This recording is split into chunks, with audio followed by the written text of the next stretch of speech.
So this kind of gets back to women's liberation and divorce rates.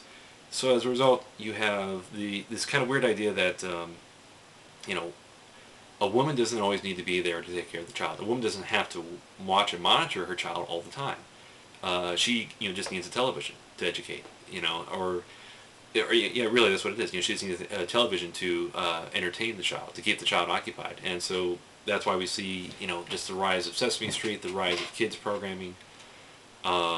Just it's material to occupy children's attention and keep them from bugging the parents, and that's what parents love, because little kids, they always got questions, and so what do children's entertainment do? Answer all these questions, give them ideas, tell them things, and teach them things on top of that.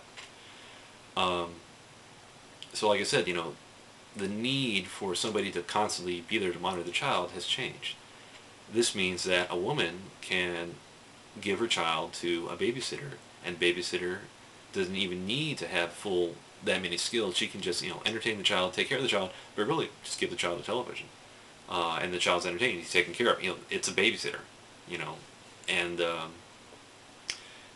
this means that a woman doesn't who has a child doesn't need to totally rely on somebody to take care of the children. She can go out and work, have the child as a babysitter, or even just leave the child at home. If the child's responsible enough, and the child's taken care of. The child's entertained, and it's not going to get into mischief. So this all, this kind of all goes to this idea that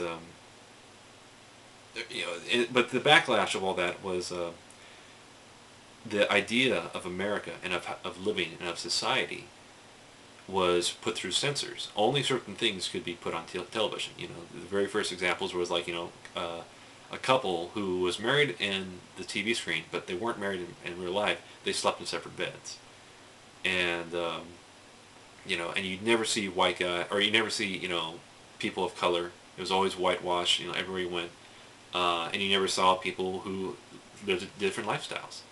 And not just homosexual lifestyles, but like hippie lifestyles, or just they interacted with each other differently. They talked to each other differently. They spoke a different language when they're living at home.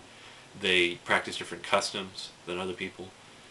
So and the ideas of sexuality were totally erased away. So it's like you have these sexually inert people, who seem to operate amongst each other, and it's like, okay, so. And now it's like, well, how do people interact, sexually now? How do you express your sexual interest to somebody properly? And those are things that aren't covered. And as a result, that's why we see the rise of equal opportunity and sexual harassment in workplaces. Those are workshops given to basically teach people, it's not proper to talk about how you're sexually interested in one thing or another. It's not proper to to express, your racial or ethnic bigotry in the workplace towards other people. This is put down by not society. This is put down by the executives, because they don't want lawsuits. They want to promote a productive workforce. They don't care if you're happy, exactly. But in some cases they do. But and what they don't want is lawsuits. They don't want disruptions of productivity. They don't want somebody who's been there for a while to suddenly get taken out because they said something bad. They uttered a slur or a comment that offended somebody else.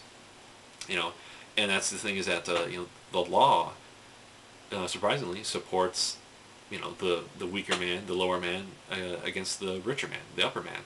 So very unique aspect of our society now, that you again, and especially for women, this is really where it really took off, is that women could be representative in court more.